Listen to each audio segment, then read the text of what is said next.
जय हिंद साथियों, Rouse academy के ऑफिशियल यूट्यूब चैनल पे आप सभी का एक बार फिर से स्वागत है। तो मैं जय ओझा लेकर के आया हूं एक और शानदार करंट अफेयर की क्लास आप सभी के लिए, जहां हम बात करेंगे केवल और केवल एग्जाम ओरिएंटेड खबरों की। तो चलिए शुरुआत करते हैं, देखते हैं आगे आपके लिए क्या है। लेकिन इस सेशन की शुरुआत करेंगे एक खूबसूरत विचार के साथ। Never stop learning because life never stops teaching. जी हाँ दोस्तों, आप सीखना बंद मत कीजिए, क्योंकि जीवन सिखाना कभी भी बंद नहीं करेगा। आपके जीवन के हर एक पड़ाव पे कुछ ना कुछ आपको सीखने की जरूरत पड़ेगी, और आप नहीं सीखोगे तो जीवन आपको सिखा ही देगा। जीवन ऐसा ही होता है। तो आप सीखना बंद कभी मत कीजिए, क्योंकि जीवन आपको कुछ ना कुछ हमेशा सिखाता रहेगा।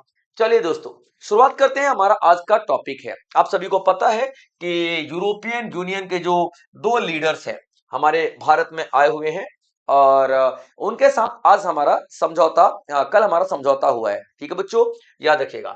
तो अभी देखोगे आप लोग कि 27 तारीख को एक मीटिंग हुई, 27 तारीख को एक मीटिंग हुई, और किन किन के बीच में? यूरोपियन यूनियन के बीच में और इंडिया के बीच में। यूरोपियन यूनियन की तरफ से दो नेता थे, जिसको हम लोग बोलते हैं उर्सुला, याद रखना। उर्सुला उर्सुला उर्सुला वॉन देर लियेन। ठीक है बच्चों, लियेन। और दूसरे थे आपके पास एंटोनियो कोस्टा। एंटोनियो, ठीक है बच्चों, एंटोनियो कोस्टा दूसरा नाम आप लोग देखोगे। ठीक है बच्चों, याद रखिएगा। तो अभी भारत और यूरोपियन यूनियन के बीच में कुछ फ्री ट्रेड एग्रीमेंट हुए। फ्री ट्रेड एग्रीमेंट का मतलब क्या होता है कि यूरोपियन यूनियन के जितने भी देश हैं भारत में अपना सामान बिना किसी टैक्स के बेच सकते हैं, और भारत यूरोपियन यूनियन के सारे देशों में अपना सामान बिना किसी टैक्स के बेच सकता है। इसको हम लोग बोलते हैं फ्री ट्रेड एग्रीमेंट, एफटीए। तो इंडिया और यूरोपियन यूनियन के बीच में एफटीए कंडक्ट किया गया है, यानी कि फ्री ट्रेड एग्रीमेंट कंडक्ट किया गया है। क्लियर पॉइंट बच्चों, याद रखना। और इंडिया और यूरोपियन यूनियन के बीच में ये अभी तक की 16th मीटिंग है, यानी कि 16th समिट है। यूरोपियन यूनियन और इंडिया के बीच का 16वां समिट आप लोग देखोगे। और यहीं पर हम लोगों ने टारगेट रखा है कि हम आने वाले कुछ समय में तकरीबन 136 बिलियन ट्रेड करेंगे। हम लोग 136 बिलियन ट्रेड तक पहुंचेंगे, और एक दूसरे को डिफेंस में कॉपरेट करेंगे, क्लीन एनर्जी में कॉपरेट करेंगे। तो आप लोगों को बातें क्या क्या याद रखनी है कि फ्री ट्रेड एग्रीमेंट 27 जनवरी 2026 को किसके साथ शुरू किया गया है भारत के द्वारा? तो यूरोपियन यूनियन के द्वारा, यूरोपियन यूनियन के साथ। यूरोपियन यूनियन के कौन से दो लीडर्स भारत में आए हैं? तो याद रखना, आपको क्या बोलताना है, एंटोनियो कोस्टा, जो कि यूरोपियन यूनियन कमीशन के प्रेसिडेंट हैं, और उर्सुला वॉन दे लियन, जो कि यूरोपियन यूनियन कमीशन की प्रेसिडेंट है। काउंसिल और कमीशन अलग अलग है। एंटोनियो कोस्टा काउंसिल के प्रेसिडेंट हैं, और यूरोपियन यूनियन कमीशन की उर्सुला वॉन दे लियन। ठीक है बच्चों, तो आप लोग देखिए सारे इंफॉर्मेशन आप लोगों के लिए इंपॉर्टेंट है। भारत और यूरोपियन संघ ने 16वें भारत यूरोपियन संघ शिखर सम्मेलन में लंबे समय से लंबित मुक्त व्यापार समझौता वार्ताओं को संपन्न किया है। यानी कि बहुत पहले ही ये बातें हो चुकी थी 2003 में ही कि हम लोग ऐसा फ्री ट्रेड एग्रीमेंट करेंगे, लेकिन नहीं हुई। ठीक है, रुकावटें आ ही जाती हैं। लेकिन दोबारा से इन दोनों देशों ने, यानी कि यूरोपियन यूनियन और भारत ने, यूरोपियन यूनियन कोई इंडिविजुअल देश तो नहीं कहेंगे क्योंकि इसमें 27 देशों का एक ग्रुप है, तो यूरोपियन यूनियन और भारत ने इस तरीके के एग्रीमेंट पे सिग्नेचर किया है। ठीक है बच्चों, याद रखिए। तो ये आपका आज का पहला न्यूज था। चलिए दूसरा देखते हैं। Neolithic relics, neolithic relics strengthen Lakkundi's UNESCO bid Karnataka. अभी देखिए, कर्नाटका के लकुंडी की यूनेस्को नामांकन प्रक्रिया को नवपाषाण अवशेषों से बल मिला। अभी देखिए, यहाँ पे आपको देखोगे कर्नाटका में एक लकुंडी लकुंडी गांव है। क्लियर पॉइंट बच्चों, कर्नाटका में एक लकुंडी लकुंडी गांव आपको दिखाई देगा। अभी खुदाई में, अभी आर्कियोलॉजिकल सर्वे ऑफ इंडिया ने खुदाई की, आर्कियोलॉजिकल सर्वे ऑफ इंडिया ने खुदाई की। अब जब आर्कियोलॉजिकल सर्वे ऑफ इंडिया ने खुदाई की तो उनको क्या मिला? उनको जो भी साक्ष्य मिले ना, ये आपको दिखाई दे रहा पूरा एक सभ्यता से नजर आ रही है, बाव दिखाई दे रही है कि ऐसा लग रहा है जैसे कि नहाने के लिए पूरा एक स्विमिंग पूल टाइप का है। तो ये क्या पता लग रहा है कि भाई ये नवपाषाण युग का है। ठीक है, याद रखना, ये कहाँ कब का है ये? तो नवपाषाण युग का है। नवपाषाण युग का आप लोगों को दिखाई देगा। क्लियर पॉइंट बच्चों, याद रखिएगा। तो इस तरीके की बहुत सारी चीजें मिली हैं, जिसे कि समझ में आ रहा है कि हाँ भैया, हमारी जो संस्कृति है बहुत पुरानी है। और कर्नाटका काफी टाइम से कोशिश कर रहा है कि लकुंडी जो गांव है उसकी विरासत को यूनेस्को की वर्ल्ड हेरिटेज साइट में हम लोग नामांकित करा सकें। बहुत टाइम से कोशिश कर रहा है, लेकिन हाँ, अभी जो मिला हुआ है, ठीक है, न्यूलिथिक साइट मिली है, इसे समझ में आ रहा है कि हाँ यार, अब हम और दावेदारी कर सकते हैं, क्योंकि हमें बहुत सारी चीजें मिलती हुई जा रही हैं। Clear point. तो आप देखोगे 16 जनवरी 2026 को कर्नाटका के लक्कुंडी में प्राप्त नवपाषाण अवशेष अवशेष प्रागैतिहासिक से मध्यकालीन काल तक की निरंतरता की पुष्टि करते हैं, जो चालुक्य होयसला शासन के अंतर्गत रही है। ठीक है बच्चों, याद रखना, ये पूछा भी जा सकता है। कौन से? तो चालुक्य चालुक्य जो वंश थे, चालुक्य वंशज जो थे वो, और होयसला वंशज जो थे वो। ठीक है बच्चों, तो आप देखोगे ये दोनों वंशज आपको यहाँ पे दिखाई देंगे, और ये जब इतिहास की खुदाई होती है, जमीनों से सामान मिलते हैं, तो पता चलता है कि कितनी पुरानी है, और इससे हमें समझ में आता है कि हमारा इतिहास कितना ज्यादा विस्तृत रहा है। और इसी के बलबूते पे कर्नाटका दावा कर रहा है कि हाँ, इसे यूनेस्को की वर्ल्ड हेरिटेज साइट में घोषित किया जाना चाहिए। चलिए बच्चों, फॉर्मर बीसीसीआई प्रेसिडेंट, आप देखोगे एक बीसीसीआई प्रेसिडेंट है बिंद्रा, ठीक है, ठीक है, बिंद्रा सिंह जी, याद रखिएगा। ठीक है, तो इंद्रजीत सिंह बिंद्रा जी, जिनका देहांत हो गया है। तो former BCCI president Inderjit Singh Bindra ji का देहांत हो गया 84 साल की उम्र में, और ये बीसीसीआई के अध्यक्ष रहे हैं। ये बीसीसीआई के अध्यक्ष रहे हैं, और बहुत इंपॉर्टेंट इंपॉर्टेंट इन्होंने काम किए हैं। बीसीसीआई के अध्यक्ष 1993 से लेकर के 1996 के बीच में रहे हैं, और इन्होंने क्रिकेट को बहुत कुछ दिया है। जैसे कि हम बात करें, जो वर्ल्ड कप चल रहा था, और वर्ल्ड कप 1987 वाला, वर्ल्ड कप 1987 वाला, ठीक है बच्चों, 1987 वाला, ये पहला वर्ल्ड कप था जो इंग्लैंड के बाहर हुआ था। ये पहला वर्ल्ड कप था जो इंग्लैंड के बाहर हुआ था। क्लियर बच्चों, उसके पहले इंग्लैंड में ही वर्ल्ड कप हुआ करते थे। तो इसमें भी उन्होंने पार्टिसिपेट किया था, इसलिए काफी ज्यादा प्रसिद्धि मिली है इनको। पूर्व बीसीसीआई अध्यक्ष इंद्रजीत सिंह बिंद्रा जी, जो कि 84 साल के हैं, जिन्होंने 1993 से 1993 से 1996 के दौरान बीसीसीआई के नेतृत्व किया। Punjab cricket council, Punjab cricket संघ को, मतलब कई तकरीबन 36 सालों तक इन्होंने अध्यक्ष रहे पंजाब क्रिकेट काउंसिल के। और जो 1997 क्रिकेट विश्व कप, जो भारत लाने में योगदान दिया इन्होंने, दूरदर्शन अधिकार को समाप्त किया, तथा भारत में क्रिकेट प्रसारण और वाणिज्यिक विकास में क्रांतिकारी परिवर्तन लाया। यानी कि इन्होंने तभी सोचा था कि भाई, जो क्रिकेट है उसका कॉमर्शियलाइजेशन होना चाहिए। कॉमर्शियलाइजेशन का मतलब क्या होता है? देखिए, आज की डेट में आप लोग देखोगे ना कि बहुत सारे खिलाड़ी जो ये बहुत सारे प्रोडक्ट को लॉन्च करते रहते हैं, बताते कि ये प्रोडक्ट बढ़िया, वो प्रोडक्ट बढ़िया। ये सब की शुरुआत यहीं से हुई थी। तो काफी ज्यादा इंपॉर्टेंट है, आप लोग नाम याद रखिएगा, इंद्रजीत सिंह बिंद्रा जी का नाम। फ्रांस ने बैन कर दिया सोशल मीडिया, ठीक है, अपने देश के बच्चे जो है, तो 15 साल तक के बच्चों के लिए सोशल मीडिया ही बैन कर दिया।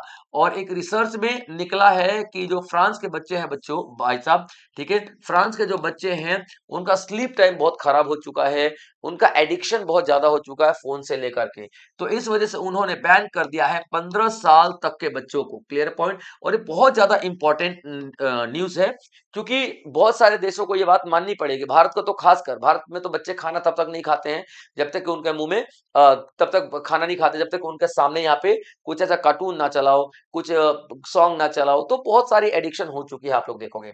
और ये ऑस्ट्रेलिया ने अपनाया था सबसे पहले, ऑस्ट्रेलिया ने सबसे पहले अपनाया था, लेकिन ऑस्ट्रेलिया ने 16 साल की उम्र रखी थी, और उसे ही फॉलो करते हुए फ्रांस ने भी सोशल मीडिया को बैन कर दिया अपने देश में।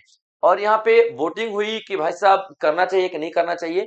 तो आप लोग देखोगे कि 116 वोट मिले हैं कर देना चाहिए, और 23 वोट मिले हैं नहीं कर देना चाहिए। तो भैया कर दिया फ्रांस ने। तो फ्रांस ने क्या किया कि अपने देश में, तो फ्रांस ने नेशनल असेंबली ने 116 और 23 वोटों के साथ ये जीत हासिल की कि हाँ भी हमको बैन करना ही है। तो 15 वर्ष से कम आयु के बच्चों के लिए सोशल मीडिया पर प्रतिबंध को स्वीकृति दी।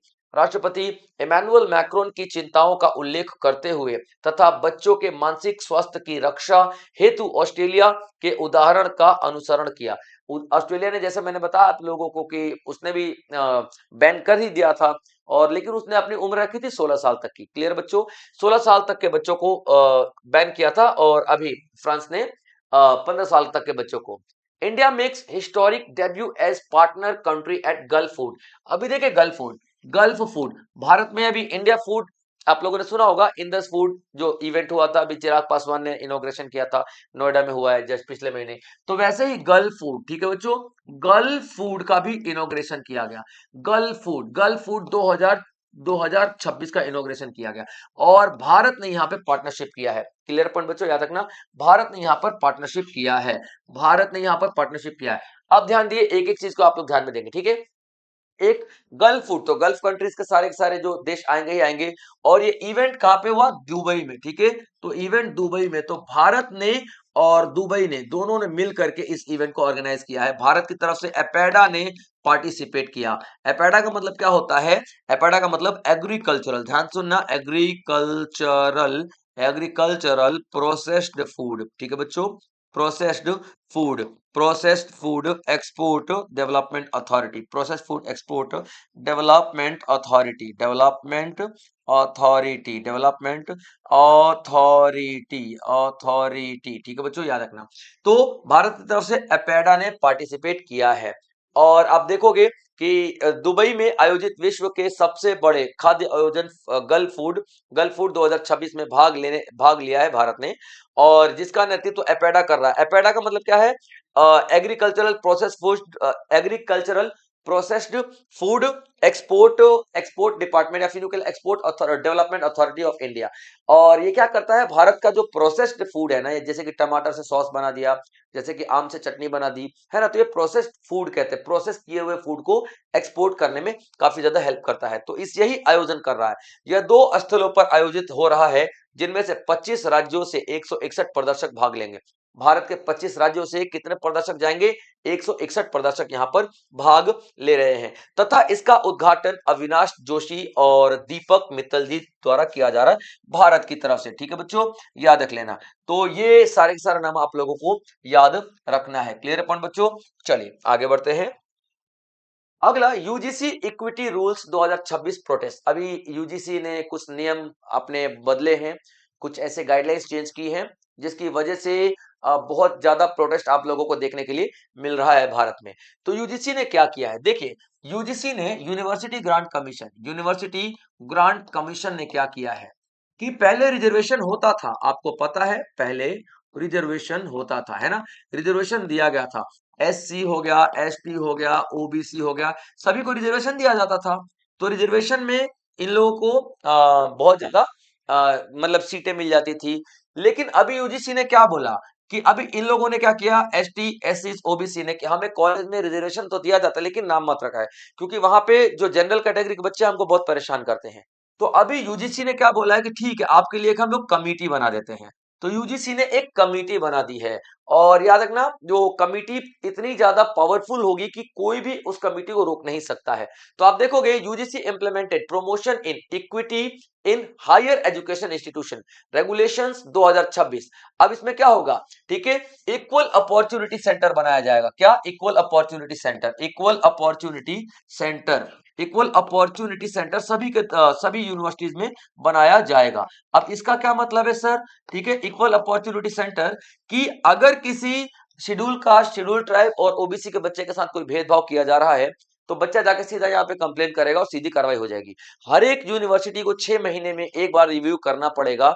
तो आप देखो, पहले से ही एक रिजर्वेशन दिया गया था, है ना, यहाँ पे जनरल कैटेगरी का क्या कहना है कि पहले से आप लोगों को रिजर्वेशन दिया गया है, और ऊपर से आप लोग ये इस तरीके की हरकतें करोगे कि जैसे कि हमें प्रताड़ित किया जा रहा है, हमें तंग किया जा रहा है। अरे, आपको तंग किया नहीं जाएगा और फिर भी आप इसका मिसयूज कर सकते हो ना।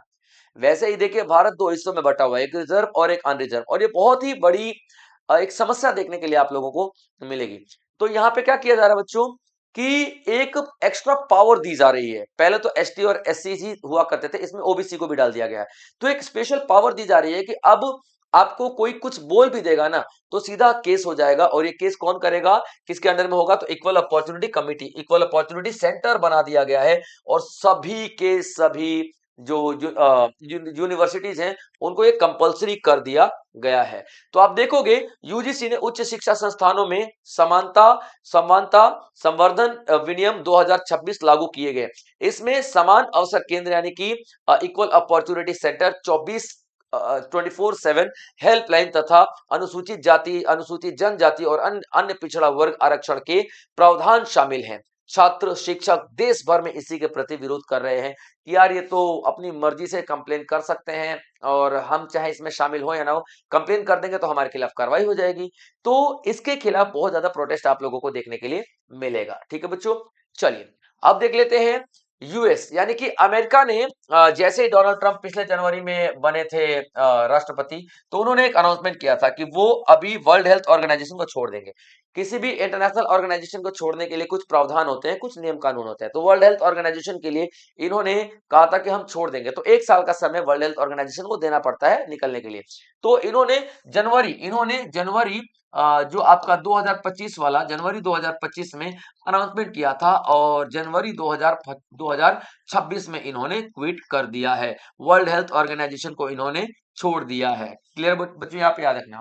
तो आप देखोगे United States formally exited the World Health Organization in 2026 after completing 1 year notice period, ending its role as the largest donor and triggering funds cuts। अभी देखिए यहाँ पे समस्या क्या आएगी। यहाँ पे समस्या आएगी बच्चों कि वर्ल्ड हेल्थ ऑर्गेनाइजेशन में सबसे बड़ा जो डोनर था, सबसे बड़ा जो डोनर था यानी कि डोनेशन देने वाला सबसे बड़ा डोनेशन था, किसका था? तो यूएस का ही था। तो अभी तक फंड अच्छी खासी आ जाती थी, लेकिन अब ये डोनर चला गया है तो फंड कट हो जाएगा भाई साहब, यानी कि फंड में से कटौती होने लग जाएगी। आप लोग देखोगे वर्कफोर्स अपने आप ही कम होने लग जाएगा, क्योंकि भाई यूएस के फंड से जितना भी वर्कफोर्स अप्लाई होता ही था। And concern over weekend global health coordination and diseases surveillance system, यानी कि और बहुत ज्यादा समस्या आएंगी, जैसे कि यूएस से बहुत सारी रिसर्च टीम आती थी, डॉक्टर्स की टीम आती थी, तो ये सब आपको दिखाई देगा कि कमजोर होता हुआ दिखाई दे रहा है। तो संयुक्त राज्य अमेरिका ने 1 वर्ष की नोटिस अवधि पूर्ण करने के पश्चात 2026 में औपचारिक रूप से विश्व स्वास्थ्य संगठन से बाहर निकल गया है, जिससे उसका सबसे बड़े दाता का दर्जा समाप्त हो गया तथा वित्तीय कटौती, कर्मियों में कमी और वैश्विक स्वास्थ्य समन्वय में एवं रोग निगरानी प्रणालियों के कमजोर होने की चिंताएं उत्पन्न हो चुकी हैं। क्योंकि जाहिर सी बात है, देखो जो भी है, यूएस इतना बड़ा डोनेशन देता था, जिस डोनेशन से वर्ल्ड हेल्थ ऑर्गेनाइजेशन को बहुत ज्यादा हेल्प तो मिलती ही थी, इस बारे में कुछ आप लोग नहीं कह सकते हो। चाइना ने कमीशन किया world's largest compressed air energy यानी कि सीएई। चाइना ने दुनिया का सबसे बड़ा वर्ल्ड्स लार्जेस्ट सीएई, ठीक है बच्चों, सीएई क्या होता है? तो कंप्रेस्ड एयर एनर्जी। ये कंप्रेस्ड एयर एनर्जी का मतलब क्या होता है? जो एयर एनर्जी कंप्रेस करेंगे ना, तो लिक्विड फॉर्म में आ जाते हैं, तो उस लिक्विड को स्टोर करना बहुत ज्यादा आसान हो जाता है। तो अभी देखना, चाइना ने जियांगसू प्रांत में विश्व का कौन से प्रांत में? जियांगसू, याद रखना कौन सा? तो जियांगसू प्रांत में, चाइना ने जियांगसू प्रांत में विश्व के सबसे बड़े संपीड़ित वायु ऊर्जा भंडारण विद्युत संयंत्र को चालू किया, यानी कि world's largest compressed air natural storage plant को यहां पर स्टार्ट कर दिया गया है, जो नवीकरणीय ऊर्जा के बड़े पैमाने पर भंडारण को सक्षम बनाता है। नवीकरणीय ऊर्जा मतलब जो इलेक्ट्रिसिटी से बनाई गई ऊर्जा हो गया, हाइड्रो इलेक्ट्रिसिटी हो गया, थर्मल इलेक्ट्रिसिटी हो गया, इन सबसे बनाई गई ऊर्जा को इकट्ठा करके कलेक्ट करके रखने में मतलब काफी ज्यादा सक्षम है। अब चाइना को एनर्जी की जो सिक्योरिटी है वो काफी ज्यादा मजबूत हो जाएगी, क्योंकि यहाँ पे आप देखोगे दुनिया का सबसे बड़ा स्टोरेज प्लांट है, तो डेफिनेटली यहाँ पे चाइना को इसका लिवरेज यानी कि बेनिफिट तो मिलेगा ही मिलेगा। ठीक है बच्चों, चलिए सिलंबम एक्सपोनेंट क्लियर पॉइंट बच्चे यहाँ पे याद रखना कि सिलंबम विशेषज्ञ एक्सपोनेंट के पंजनी वेल को पद्मश्री सम्मान दिया गया है। अभी देखिए पंजनी वेल जो पुडुचेरी के हैं, ये martial of traditional Tamil martial arts हैं। सिलंबम क्या है? एक तमिल मार्शल आर्ट्स है, यानी कि युद्ध कला है, तमिलियन का युद्ध कला है, जिसको हम लोग सिलंबम बोलते हैं। इन्होंने सिलंबम को बचा के रखा, अपने अगल बगल के सारे लोकल गांव में जो ग्रामीण क्षेत्र है उनमें सिलंबम को बहुत ज्यादा बढ़ावा दिया, बहुत ज्यादा एफर्ट दिए इन्होंने, और अपनी इस कला संस्कृति को जिंदा रखने के लिए और नेशनल लेवल पे पहचान दिलाने के लिए, सिलंबम को नेशनली और इंटरनेशनली पहचान दिलाने के लिए इनको पद्मश्री अवार्ड दिया जा रहा है। और टोटल कितने पद्मश्री अवार्ड दिए जा रहे हैं, तो 113 दिए जा रहे हैं, जिसमें आप लोग देखोगे एक कौन है, सिलंबम विशेषज्ञ के पजनी वेल। क्लियर बच्चों यहाँ पे। और पुदुचेरी में ये सारा सारा इस तरीके का खेल दिखाते हैं, इस तरीके का मार्शल आर्ट सिखाते हैं। चलिए आगे बढ़ते हैं। Vehicle to vehicle, V to V communication road safety. ठीक है बच्चों, V to V communication road safety क्या है, वाहन से वाहन वी टू वी संचार, भारत में सड़क सुरक्षा और स्मार्ट गतिशीलता। तो V to V communication technology अभी भारत में कारों में लाई जा रही है।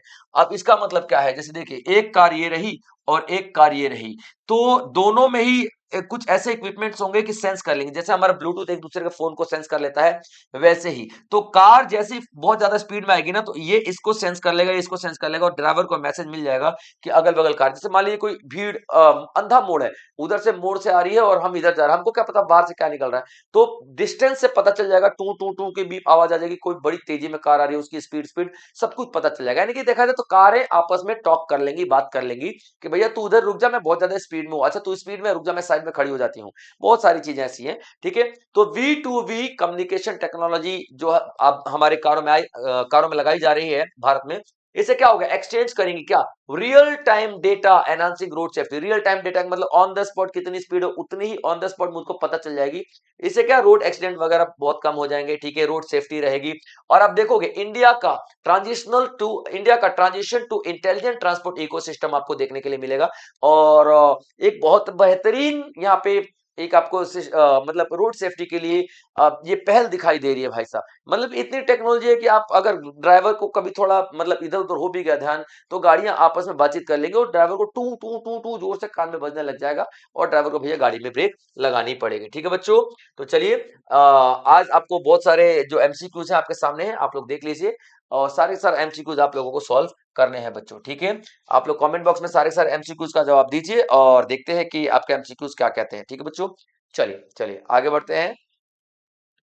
ठीक है बच्चों, ओके ओके ओके, ठीक है, सारे सारे एमसीक्यूज है बच्चों, सारे सारे एमसीक्यूज का आप लोगों को आंसर करना है। तो आज का सेशन यही तक था बच्चों, आई होप आप लोगों ने एंजॉय किया होगा। तो इसी तरीके के और भी बेहतरीन सेशंस मैं आप लोगों के लिए लेकर के आता रहूंगा। अगर आप इस प्लेटफॉर्म पे नए हैं तो सब्सक्राइब करना बिल्कुल ना भूले बच्चों। जय हिंद।